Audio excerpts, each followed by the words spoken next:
नमस्कार। आज हम बात करेंगे झारखंड की जीवन रेखाओं की। जी हाँ, उसकी नदियों की।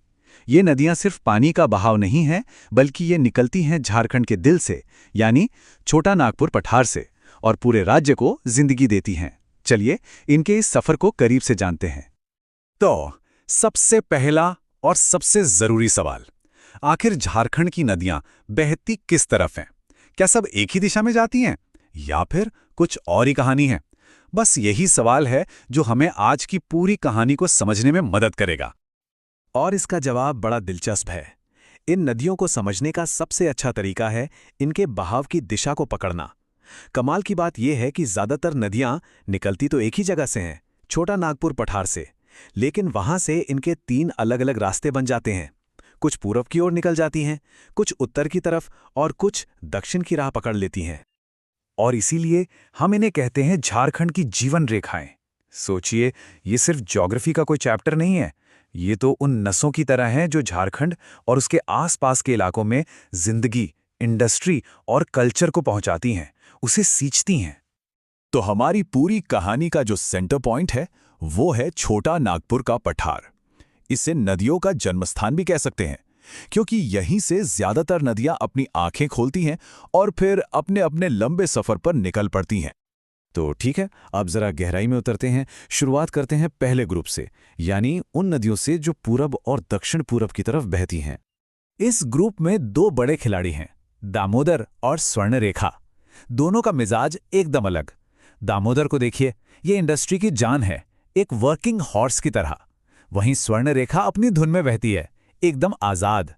एक को कभी बंगाल का शोक जैसा भारी भरकम नाम मिला, तो दूसरी के नाम में ही सोना है, सोने की रेखा। सबसे पहले बात दामोदर की। ये नदी छोटा नागपुर पठार के टोरी इलाके से निकलती है। लोग इसे देवनद भी कहते हैं, मतलब एक पवित्र नदी। लेकिन इसका एक दूसरा चेहरा भी था। पहले इसमें इतनी भयंकर बाढ़ आती थी कि इसे बंगाल का शोक कहा जाने लगा। और आज की सच्चाई यह है कि यह झारखंड की सबसे लंबी और सबसे बड़ी नदी तो है, पर दुख की बात है कि सबसे ज्यादा प्रदूषित भी यही है। और इसकी लंबाई भी कोई कम नहीं। कुल मिलाकर तो ये करीब 592 किलोमीटर लंबी है, लेकिन इसका एक बड़ा हिस्सा लगभग 290 किलोमीटर सिर्फ और सिर्फ झारखंड के अंदर ही बहता है। अब जरा स्वर्ण रेखा की बात करते हैं। ये नदी बहुत खास है। खास क्यों? क्योंकि ये झारखंड की अकेली, जी हां, एकमात्र ऐसी नदी है जो किसी और नदी में नहीं मिलती। ये अपना रास्ता खुद बनाती है और सीधे जाके बंगाल की खाड़ी में समा जाती है। इसकी अपनी एक अलग ही पहचान है। और इसके नाम के पीछे की कहानी तो और भी मजेदार है। कहते हैं और ऐसी मान्यता है कि इसकी रेत में सोने के कण पाए जाते हैं। सोचिए। और एक और बात, झारखंड का जो बहुत ही फेमस हुंड्रू फॉल्स है ना, वो भी इसी नदी पर बना है। पूरब की तरफ बहने वाली नदियों में एक और नदी है मयूराक्षी। इसकी सबसे बड़ी खूबी क्या है पता है? ये झारखंड की इकलौती नौकागम्य नदी है। नौकागम्य मतलब जिसमें नावें आराम से चल सकती हैं, जो नेविगेबल है। और जो मशहूर मसांजोर डैम है, वो भी इसी नदी पर बनाया गया है। अच्छा, तो पूरब की नदियों की कहानी तो हो गई। अब चलते हैं उत्तर की ओर। यहां हमें वो नदियां मिलेंगी जिनका एक ही लक्ष्य है, उत्तर की ओर बहते हुए विशाल गंगा नदी में मिल जाना। चलिए यहाँ की मुख्य नदियों पर एक नजर डालते हैं। सबसे पहले है सोन नदी। ये मध्य प्रदेश के अमरकंटक से निकलती है और सीधे गंगा में जा मिलती है। इसका एक और नाम हिरण्यवाह भी है। फिर है उत्तरी कोयल। ये रांची के पठार से निकलती है और आगे जाके सोन नदी में मिल जाती है।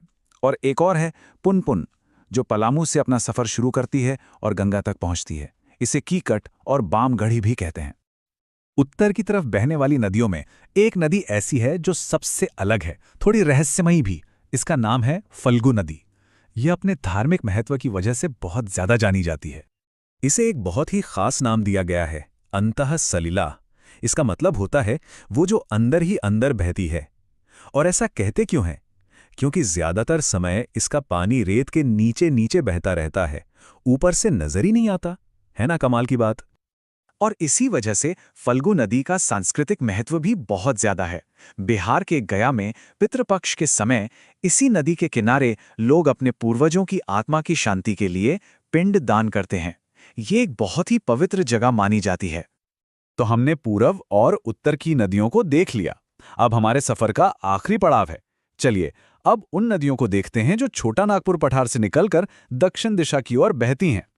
दक्षिण के तरफ बहने वाली दो मुख्य नदियां हैं, दक्षिणी कोयल और शंख नदी, और इन दोनों की कहानी एक साथ चलती है। एक तरह से दो नदियों की कहानी।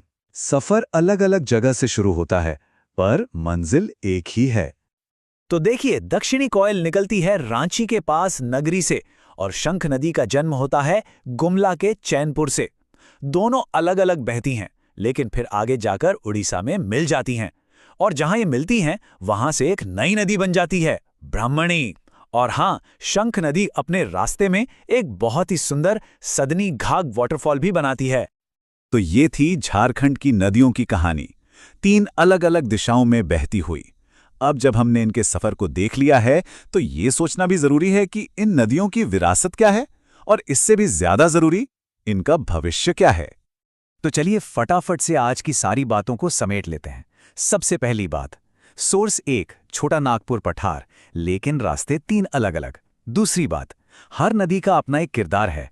दामोदर इंडस्ट्री की लाइफलाइन है, तो फल्गु आस्था की। तीसरी, ये सिर्फ पानी नहीं बल्कि इकोनॉमिक और कल्चरल लाइफलाइंस हैं। और चौथी बात, यहाँ स्वर्ण रेखा जैसी स्वतंत्र नदी भी है और गंगा में मिलने वाली सहायक नदियां भी।